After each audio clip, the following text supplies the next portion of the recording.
Well, scholars, it seems as if in order to begin your essay comparing or contrasting two poems from the Birmingham cluster, we might have to review some terms. First of all, speaker. In poetry, speaker is similar to narrator. Speaker is the voice of the poem. We don't use the same terminology to refer to speaker. For example, we don't say a first person or a third person speaker in a poem. But basically, we understand that the speaker is simply the voice of the poem. We can't necessarily name the speaker, just like we can't necessarily name the narrator, because the speaker is distinguished from the poet. So in Ballad of Birmingham, for example, the speaker is someone who is privy to that conversation between the little girl and her mother.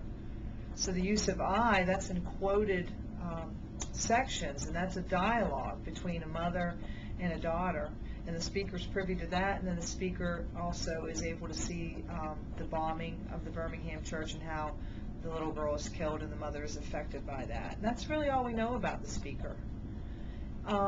If we take a poem like Langston Hughes's Birmingham Sunday, 1963, September 15, 1963, this speaker is a little more worldly, a little more knowledgeable, aware of things that happened in China, eons ago, the Golden Dragon, before China was red at all. So the speaker in that poem has a little more experience and knowledge, perhaps, than the speaker in the other poem. And that would be all that we could say about those two poems, for example. There are 4 other poems in the unit. For setting and situation, in a poem, situation is like the plot in fiction. So the situation is just the basic what's happening. And again, if we take Ballad of Birmingham, mother and daughter are talking. The daughter wants to go out and march in the Children's March and the Freedom March, and the mother thinks that that's dangerous and says no and lets her go to church instead. And then when the girl goes to church, she gets killed in the bombing, and the mother goes looking for her and can't find her, and at the end is, holding up the shoe, that very poignant ending. And that's the situation in Dudley Randall's poem. For words, tone, and imagery, we've already talked about tone, the attitude of the narrator or the speaker, demonstrated by word choice and choice of details and that kind of thing.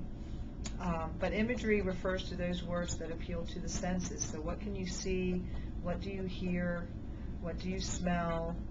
What senses are appealed to, and what imagery is there in the poem?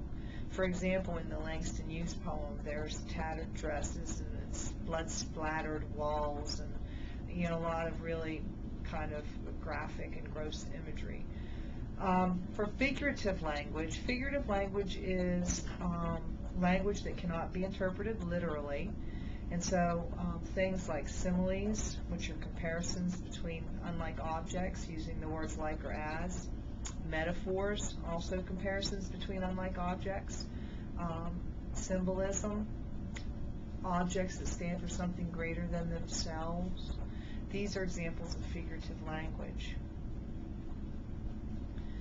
For form, this is very important. Closed form poetry is a more traditional form of poetry, and it's very tightly structured. It may rhyme, and if it does rhyme, it probably does so in a very steady pattern.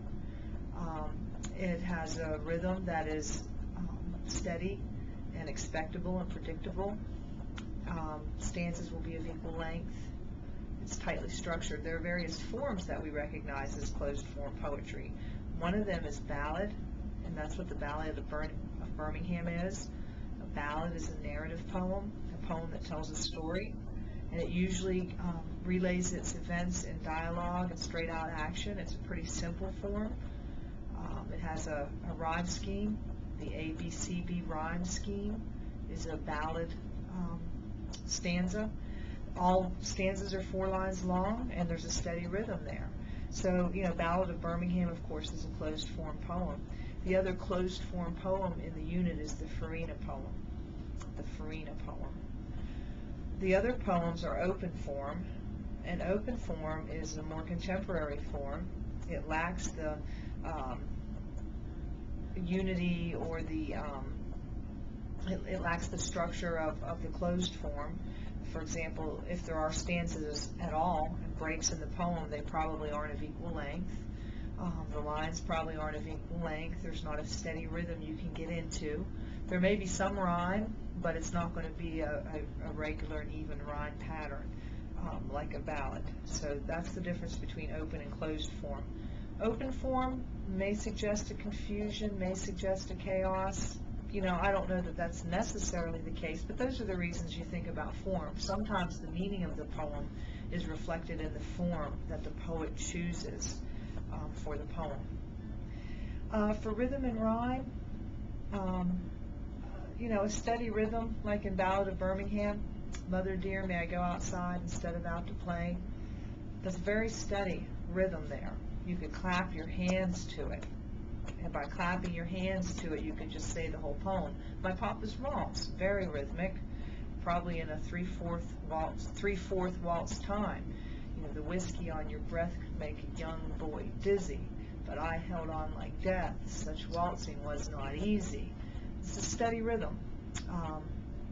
Again, the closed form poems probably have a steady rhythm, and the open form poems probably do not. So what places have steady rhythm, what places do not, and does that reflect anything in the meaning of the poem? So that's for rhythm. Rhyme, again, is the end rhyme. Is there a pattern of end rhyme that is repeated throughout? In Ballad of Birmingham, we said A, B, C, B is the ballad stanza, and in Freeman's poem, mostly all the stanzas, the first 3 lines rhyme and the last one does not. And that's repeated throughout. So I hope that gives you just a little, like a quick overview and background. I will type out a list and also post that to the Blackboard site. And I hope that helps you just start to take some notes on and start to just break down and analyze the 2 poems you're choosing to write about for Ballad of Birmingham essay assignment. All right.